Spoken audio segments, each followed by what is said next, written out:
बड़े से जंगल में पतलू कौवा और उसका परिवार रहता था।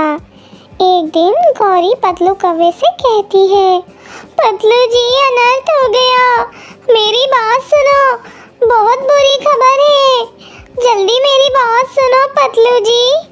अरे गौरी क्या हो गया भाई, कोई अच्छी खबर भी सुना दिया करो, हर समय तुम कोई ना कोई बुरी खबर ही सुनाती रहती हो। पतलू जी, टिल्लू बाहर खेल रहा था कि अचानक वहाँ पर चील आ गई और हमारे बेटे को पकड़ कर ले गई। अब न जाने ये चील हमारे टिल्लू के साथ क्या करेगी। तुम जल्दी करो और चील के घोंसले में जाओ और हमारे टिल्लू को उस चील से बचाकर ले आओ। कहीं ऐसा ना हो कि वो चील हमारे टिल्लू को मारकर खा ले। चलो भाई, तुम अभी भी बैठे हो, मेरी बातें सुन रहे हो, जल्दी चलो, हम दोनों जाते हैं, चलो भाई। अरे अब उस खतरनाक चील से मैं अपने टिल्लू को कैसे बचाऊंगा? गौरी तुम यहीं, मैं जाता हूँ और चील से बात करता हूँ कि वो हमारे बेटे को कोई भी नुकसान ना पहुँचाए। ये कहकर पतलू जल्दी से चील के पास चला जाता है। चील रुक जाओ, मेरे बेटे टिल्लू को मत खाओ, मेरा एक ही इकलौता बेटा है। पतलू, मेरा नाम चील है और मैं अपना शिकार ऐसे ही नहीं छोड़ देती हूँ। तुम यहाँ से चले जाओ वरना तुम्हारे टिल्लू के साथ तुम्हें भी मार कर खा जाऊंगी। चील, मैं तुम्हें दो स्वादिष्ट चिड़िया के बच्चे ला कर दूंगा, तुम इन्हें खा लेना, लेकिन बस मेरे टिल्लू को छोड़ दो तुम। दो चिड़िया के बच्चों का सुनकर तो चील के मुंह में पानी आ जाता है और वो पतलू से कहती है, ठीक है, तुम जल्दी जाओ और जाके दो चिड़िया के बच्चों को लेकर आओ, तभी मैं तुम्हारे टिल्लू को आज़ाद करूंगी। फिर पतलू फौरन चिड़िया के दो बच्चों को ढूंढने के लिए निकल जाता है। मैंने चील को बोल दिया कि दो चिड़िया के बच्चे ला कर दूंगा, मगर दो चिड़िया के बच्चे मैं कहाँ से ला कर दूंगा। तभी पतलू की नज़र सामने ही टुनटुनी के छोटे छोटे दो मासूम बच्चों पर पड़ती है। अरे वाह भाई, ये तो टुनटुनी के बच्चे हैं और ये अभी बहुत छोटे हैं, ना तो ये उड़ सकते हैं और ना ही ये ज़्यादा आवाज़ें कर सकते हैं। और सबसे अजीब बात तो ये है कि इस समय टुनटुनी भी अपने घोंसले में नहीं है, किसी को भी पता नहीं चलेगा।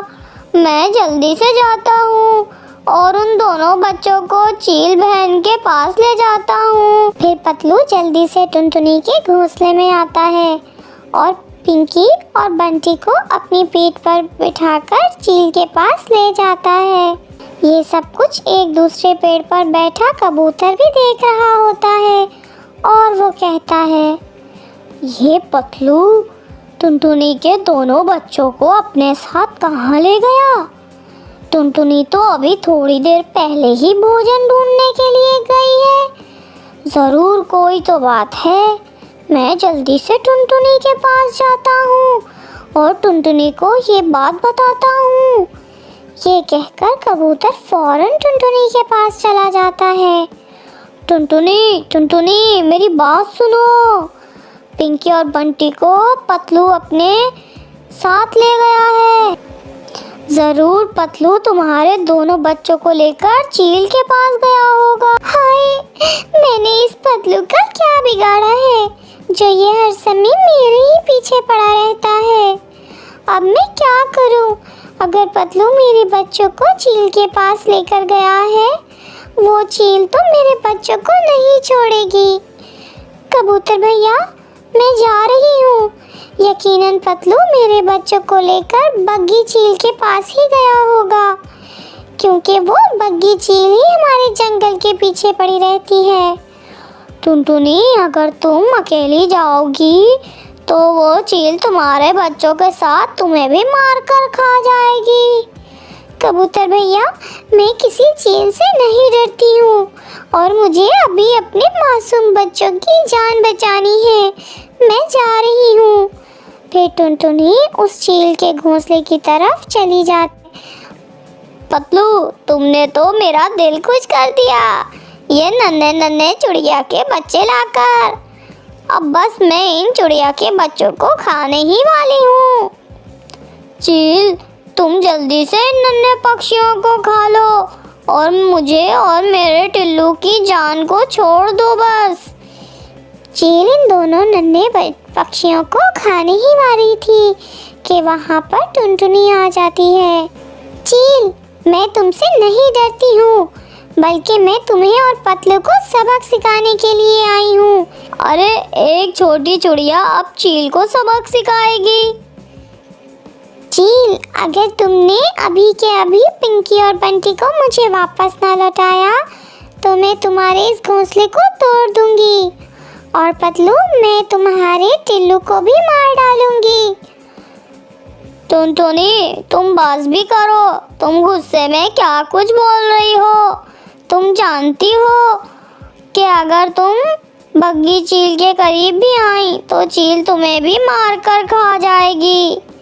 ऐसा कभी नहीं होगा पतलू।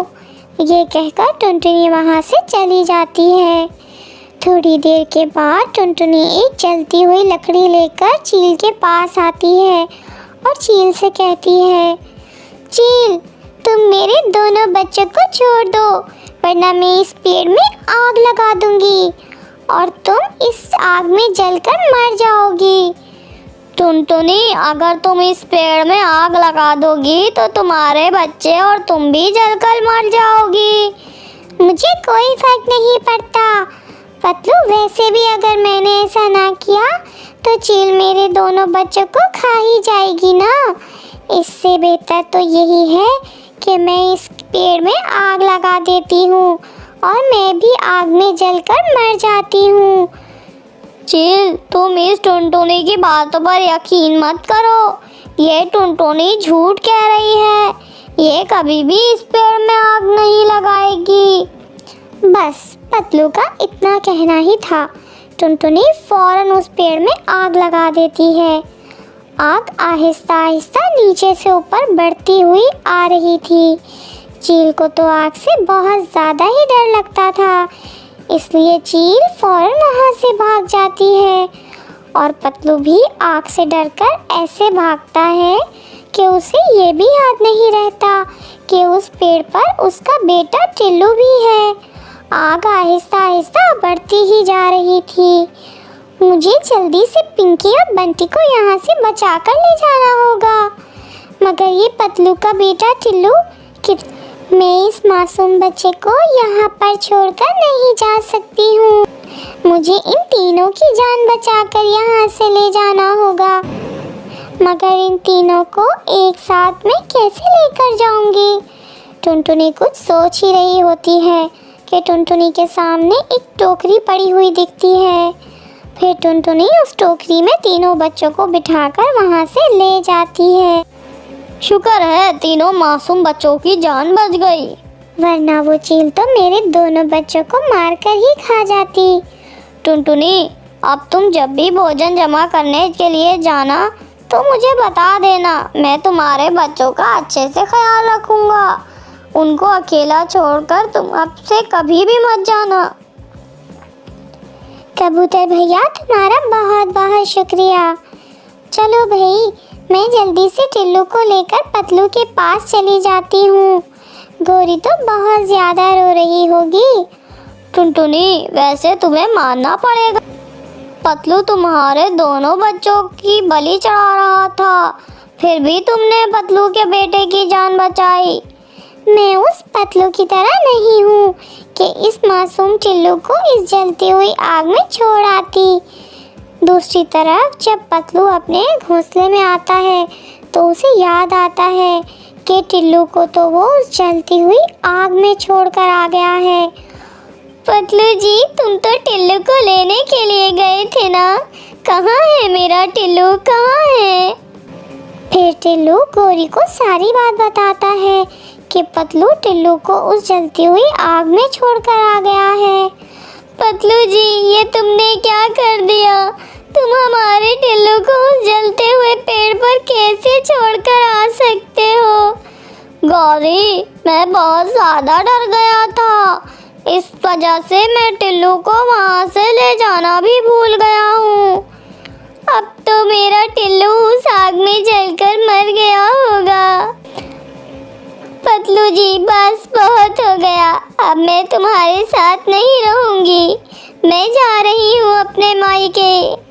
नहीं नहीं गौरी, अब तो टिल्लू भी नहीं रहा, अगर तुम भी मुझे छोड़कर चली गई तो मैं किसके साथ रहूँगा? तुम मुझे छोड़कर नहीं जाओ। पतलू और गौरी ऐसे ही बातें कर रहे थे कि वहाँ पर टुनटुनी टिल्लू को लेकर आ जाती है। पतलू, तुम खुद गर्ज हो सकते हो, लेकिन मैं तुम्हारी तरह नहीं हूँ। मैंने अपने बच्चों के साथ तुम्हारे टिल्लू की भी जान बचा ली है। टिल्लू को देखकर गौरी और पतलू तो बहुत ज़्यादा ही खुश हो जाते हैं। टुनटुनी, मुझे माफ़ कर दो, मैं अपने बच्चों को बचाने के चक्कर में तुम्हारे दोनों बच्चों की बलि चढ़ा रहा था। बस करो पतलू, तुम हर बार कोई ना कोई गलती करके बाद में मुझसे माफ़ी मांगते हो, लेकिन इस बार मैं तुम्हें माफ़ नहीं करूँगी और आज के बाद ना ही तुमसे कभी बात करूँगी। ये कहकर टुनटुनी वहाँ से चली जाती है। दोस्तों, हमें अपने मफाद के लिए दूसरों की कुर्बानी नहीं देनी चाहिए। अगर आपको वीडियो पसंद आए तो वीडियो को लाइक और अपने दोस्तों के साथ शेयर ज़रूर करें।